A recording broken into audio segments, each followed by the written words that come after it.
Arthur, vil du først fortælle lidt om dig selv? Altså, er du en mand, går du på gymnasiet? Er du med i drengefællesskab? Hvordan har du det? Ja, jeg er en 17-årig dreng, som går på OG Gymnasie.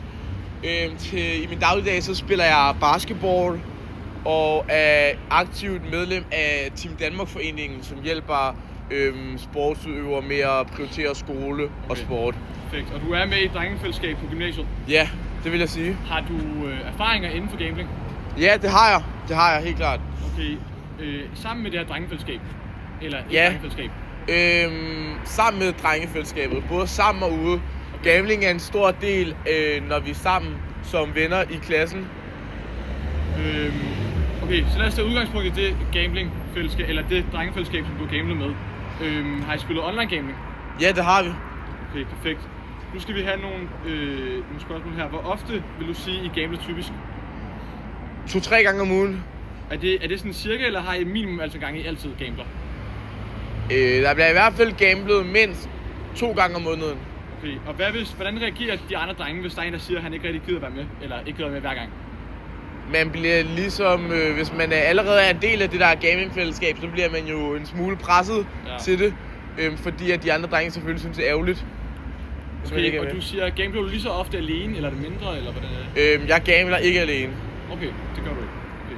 Hvor meget vil du sige, plejer at lægge ind som pengeindsats? Altså, er der minimumsbeløb, eller ændrer det sig fra gang til gang? Det plejer mindst at være 150 kroner per person. Okay. Hvordan reagerer I, hvis der så er en spiller, der ikke rigtig gider at gå med på 150 kroner? Så bliver personen i hvert fald hængt ud som værende fattig. Hvornår er det acceptabelt at trække ud, hvis I ligger 150 kroner? Hvornår de fleste gange er gambling ikke for at tjene penge, og derfor er der ikke rigtig nogen grænse, som også gør, at man ender med at tabe, selvom man kommer op på 1000 beløber. Så hvis nu I har lagt, lad os sige, I sammen har lagt 600 kroner ind, og I så stadigvæk ligger på 600 kroner efter en masse spil, vil I så godt finde på at trække ud, eller tænker I, så kan vi lige så godt spille videre? Nej, så kan man lige så godt spille videre. For os er det ikke så meget om pengene, men mere om det fællesskab, det skaber. Ja, okay. Hvad hvis der er en, der gerne vil trække ud før? Bliver han så stødt ned på, eller hvordan reagerer han på det? Så bliver han stemt ned, hvis overtallet vil have, at pengene skal blive inde. Okay. Hvordan behandler I ham? Vi behandler ham fint, men man bliver kaldt billig, eller bare som I er værende fattig, altså ikke billig som I er billig, men ja. Okay, der kommer lige en lille smule mere, så er vi færdige. Hvordan vil du beskrive stemningen, når I gambler? Altså, når I vinder og taber, hvordan reagerer I så? Spænding, adrenalin og stemningsfyldt. Ja. Så I vil være glade, hvis I vandt? Ja. Altså meget.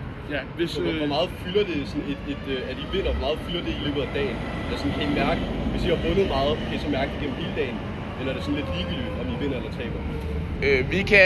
Vi kan mærke det, helt klart, men ikke så meget, som man vil regne med. Nej, okay. Men vi kan mærke det. Okay, lad os sige så, hvis I er glade i fællesskabet, dem der så ikke har været med til at gamble, er de så en del af den her gode stemning? Nej, det er de ikke, men man kan godt se, at de kigger lidt og vil gerne være en del af det en smule. Okay, og du sagde også, at I var lidt I havde meget energiske. Hvordan reagerer I, hvis der er nogen, der har en anden holdning, så spiller jeg? Altså hvis de sidder for kedelige eller er ligeglade med, hvad der sker? Hvis de sidder og kritiserer, at de gambler? Så skal de bare lade være med at være med. Ja. Kan føle, at holdningen er meget hyppigt. Og ja. Okay, nu kommer den sidste del. Hvad for et motiv? Altså hvorfor gambler I det her drengefællesskab? Jeg tror, vi gambler for at have det sjovt.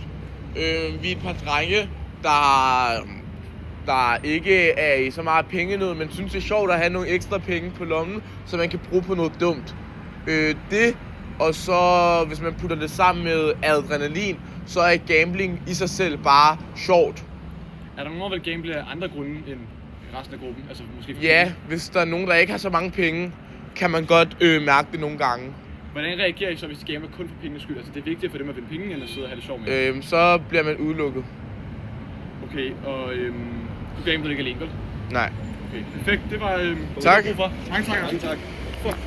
Arthur, altså nu sagde du meget pres på, ikke også? Og lov